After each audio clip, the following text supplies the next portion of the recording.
Hello, it's ShadeX, and today I'll be talking about a 6-episode adult animated Netflix show that I think a lot more people need to watch. That show being Tear Along the Dotted Line. It's an adult cartoon that I binged in one night. After being recommended it by my Discord friend Gummy, I decided to check it out. I watched it out of curiosity and stayed for the unique cartoony art style, and I really enjoyed the awkward humor. What is very interesting about Tear Along the Dotted Line is that it is an Italian animated series that was created by Zerocalcare, who is a cartoonist. The show is an adaptation of his graphic novels. Prior to watching the show, I learned that Zerocalcare's comics are very popular in Italy. His website, Zerocalcare, is a very popular webcomic destination in that country. His graphic novels are autobiographical. One interesting tidbit about his comics is that Zerocalcare uses an armadillo in his stories to represent his conscience. This is also true in the show. His first book is even titled The Armadillo's Prophecy. Not only am I a fan of animation, but I'm also a fan of comics. Animation is the perfect way to adapt a comic, especially ones with absurd concepts like talking animals. Surprisingly, this isn't even the first adaptation of Zerocalcare's work. However, it is the first animated adaptation of his graphic novels. Yes, there is a live-action movie based on his first book, and yes, it has a live-action armadillo. I'll talk about that briefly later. Anyway, I have yet to read any of his graphic novels, as they are not going to be published in English until 2022, so now we'll talk about the show and why I love it.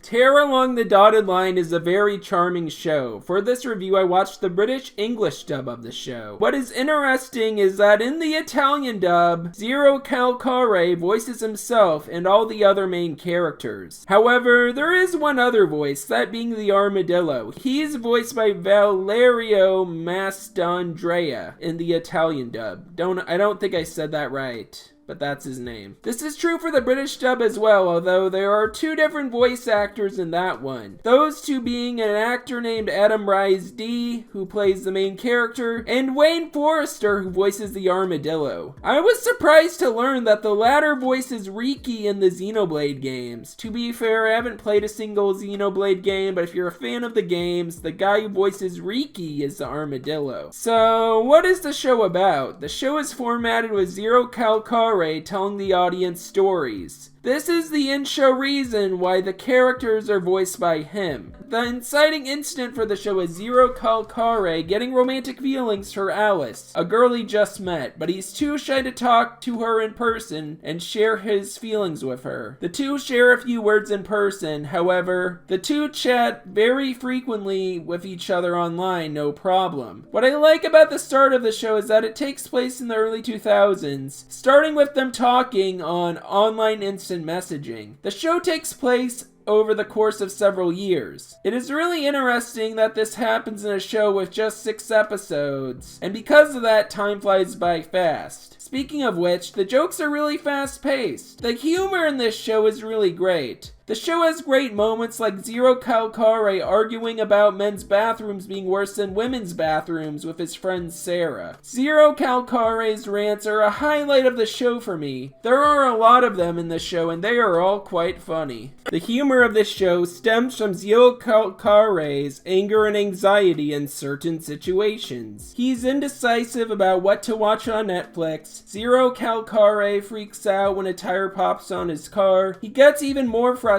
when he damages the car a bit more while trying to fix the tire. There is a funny episode where he complains about how messy his apartment has become, and I loved how the items were depicted as being alive. This is something that can only be done best in a cartoon. The humor in this show is fantastic. I laughed a lot while watching this show. However, this show simply isn't about a man making funny rants. Sure, there is humor in Zerocalcare's anxious thoughts at times, but the more I watched the show, the more they became concerning. This is especially shown through his fears of sharing his feelings with Alice. I'll talk about that conflict later, but now I want to move on to talking about the characters.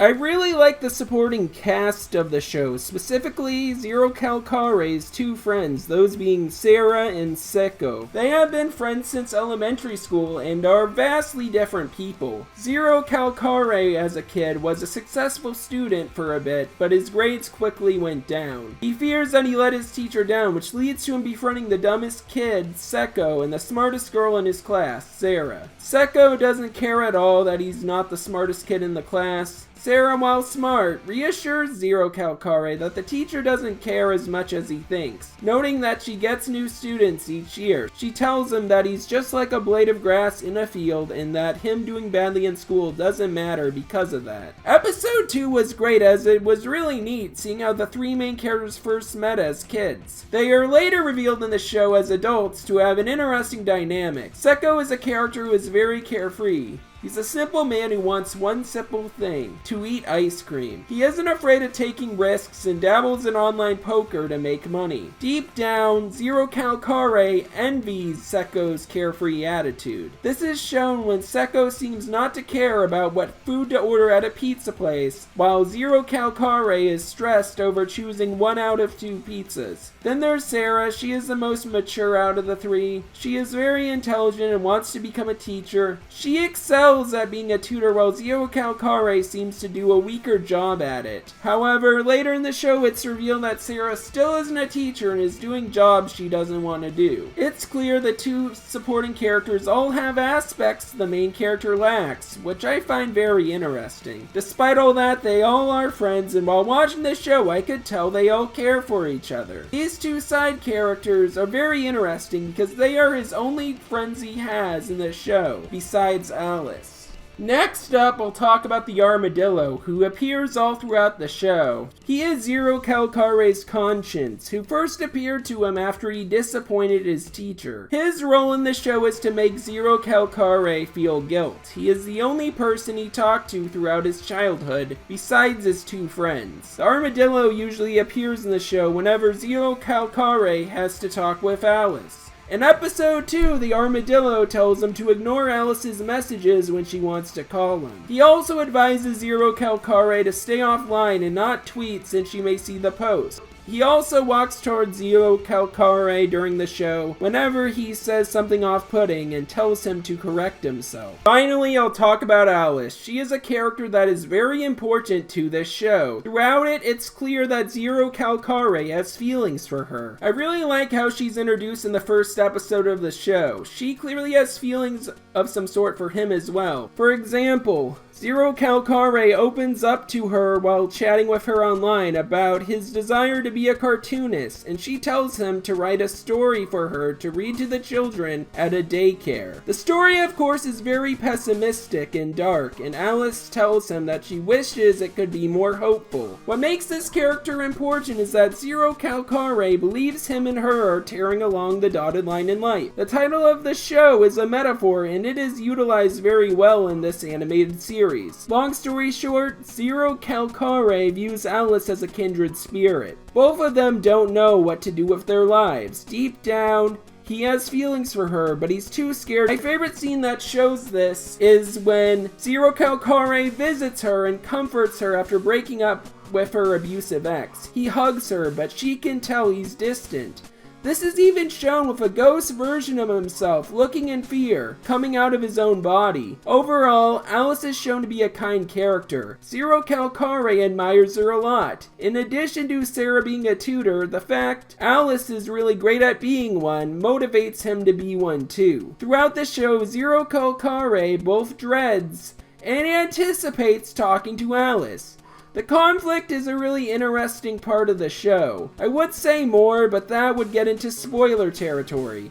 I'll do a spoiler section in this video later, but before I do that, I want to talk about the creative things this show does with the medium of animation. I'll also talk about the theme song from the show since it's amazing. Zerocalcare's comics are clearly perfect for the medium of animation, so I'm glad it got adapted in this medium. Because this show is animated, creative things can be shown. For example, Zerocalcare depicts the notable children he tutored as anthropomorphic animals. Another example of this is that his mother is depicted as a hen. Stuff like this is only possible in animation. I haven't seen the Armadillo's Prophecy live-action film adaptation, but it appears to just show the armadillo in live action. While that is impressive, I doubt it has as colorful a world as this show. I tweeted about the adaptation on Twitter, and people who saw it said it wasn't very good. I am sure it will be nowhere near as good as this cartoon adaptation, but I still find it amusing that a live-action film happened before a cartoon. It's neat seeing live-action versions of Zerocalcare, Sekko, and the live-action armadillo, who looks very uncanny valley. The theme song for Tear Along the Dotted Line is amazing. I'll link a Spotify link to the soundtrack in the description. The theme song is the title of the show, but in its original Italian language. The song is performed by an Italian punk band called Gina Cane. It's a straight up bop, and they made a lot of background music for the show. The intro is great as well. It reflects the themes of the show very well. In it, Zerocalcare tries to tear along the dotted line on a picture of a buff man, but instead tears out his own silhouette. He appears disappointed that the paper remaining off the dotted line isn't what he expected. This is an intro I do not skip at all. Anyway, now I'm going to go over spoilers because the ending is really interesting and I just have to talk about it. It made me feel all sorts of emotions. I recommend watching the show now. It's well worth your time. Feel to stop watching and come back, or skip to this part to hear my final thoughts. The show hints at Zerocalcare, Sarah, and Sekko going on a trip of some sort throughout the show. That place is revealed to be an old couple's home. Those people are revealed in the end of the penultimate episode to be Alice's parents.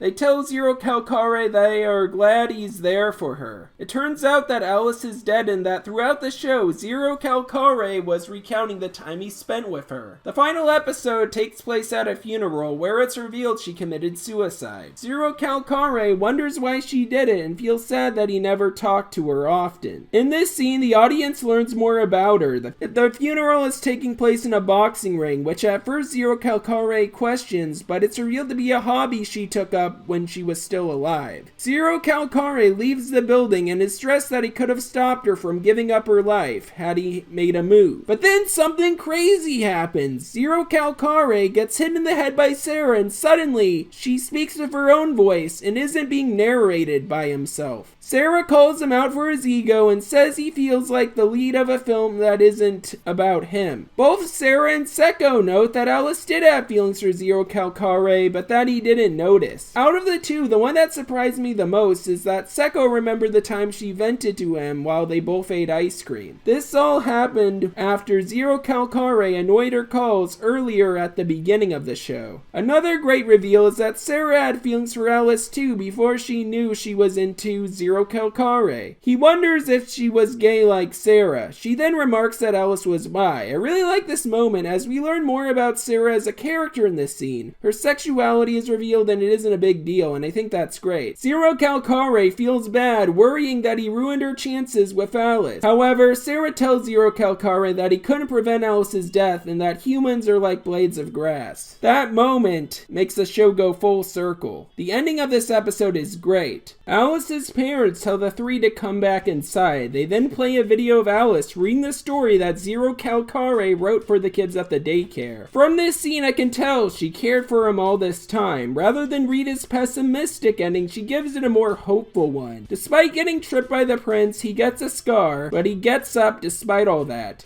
The episode ends with him smiling and coming to terms with Alice's death. Then Zerocalcare and his friends leave and the show appears to end. Following that is a link to wannatalkaboutit.com, which is a suicide prevention website. Honestly, this show did a great job tackling this sensitive subject really well. It didn't romanticize the subject in a bad way like 13 Reasons Why. I haven't seen that show, but I've heard terrible things about it. I'm really glad that Tear Along the Dotted Line didn't show Alice ending her life, which was a great decision. Rather than do that, the show ended with a celebration of her life. Alice did a ton of wonderful things while she was alive, and her absence leaves Zerocalcare with a scar. Despite that, Zerocalcare comes to terms that Alice actually cared for him, and that her life was not in his control. He is simply a blade of grass in a large field. Anyway, the end credits sting that surprised me is the reveal of what the armadillo said to Zerocalcare at the end. During the funeral, he is seen saying something to him, but it's muted. It turns out the armadillo called for a truce. He leaves Zerocalcare for the rest of the day after he views the video of Alice at the funeral. The relationship between Zerocalcare and the armadillo conscience of him is really interesting, and the ending really piqued my interest. Anyway, this show might be a one-off, and if that's the case, I'm fine with that. Tear along the dotted line as a beginning, middle, and end. Still, I hope Netflix greenlights more. Okay, spoilers are over. Overall, Tear Along the Dotted Line is a masterpiece. I highly recommend that you check it out. I watched all of it in British English, but now I'm rewatching it in its original language with subtitles, and I'm appreciating the show even more. Zerocalcare is a very talented man, and I hope Netflix works with him again in the future. These 6 episodes were amazing. If you want more Zerocalcare content after the show, I recommend picking up the comics when they get published next year. I'm definitely going to read the English translated graphic novels when they are out. This show is Zerocalcare's first introduction to non-Italian audiences, and as an American outsider, I really enjoyed it. This has been Shade X, and I hope you all feel nothing but good vibes.